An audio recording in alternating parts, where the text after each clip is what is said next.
La perversion narcissique est un fonctionnement de personnalité qui est axé 24 heures sur 24 sur la prédation. Et cette prédation, elle se caractérise par la séduction narcissique, l'appropriation du psychisme et du corps, de la vie privée de l'autre, la domination, l'exploitation et la destruction de l'autre.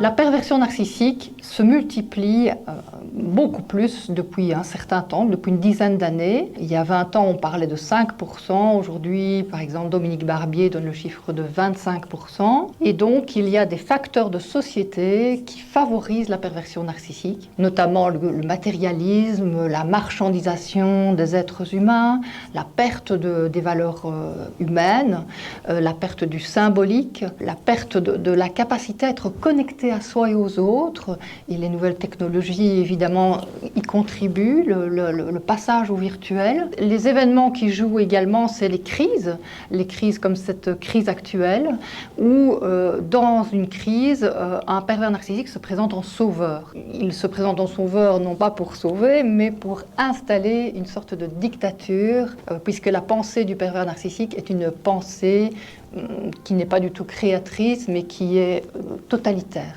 Et donc cette pensée totalitaire, elle, comme je le disais tout à l'heure, elle est associée à la prédation, à la destruction, et donc marquée par l'eugénisme.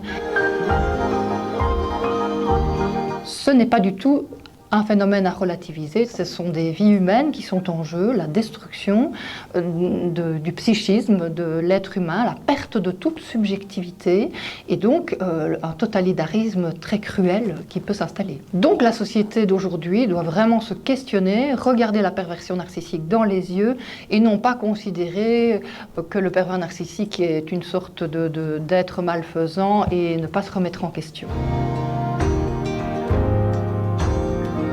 La perversion narcissique a toujours un terreau familial, des maltraitances psychologiques dans l'enfance, parfois physiques, sexuelles, l'inceste est parfois présent. Donc la violence psychologique n'est pas toujours visible, hein, c'est une violence invisible, mais qui au quotidien peut avoir autant de dégâts que la violence physique. La perversion narcissique est repérable dans le milieu du travail, puisque le pervers narcissique est présent dans toutes les sphères de la société, pas seulement dans la famille, dans le couple, mais aussi dans son travail. Et donc il va s'attaquer aux personnes qui lui font de l'ombre, qui menacent sa recherche de pouvoir. On peut lutter contre le phénomène de perversion narcissique à travers la prise de conscience de soi, la subjectivation de sa vie, donc préserver, protéger sa subjectivité, sa liberté d'être soi, préserver les liens humains, cultiver nos relations affectives, préserver nos valeurs humaines, les intégrer dans notre quotidien à travers tout ce qui peut favoriser l'épanouissement de soi.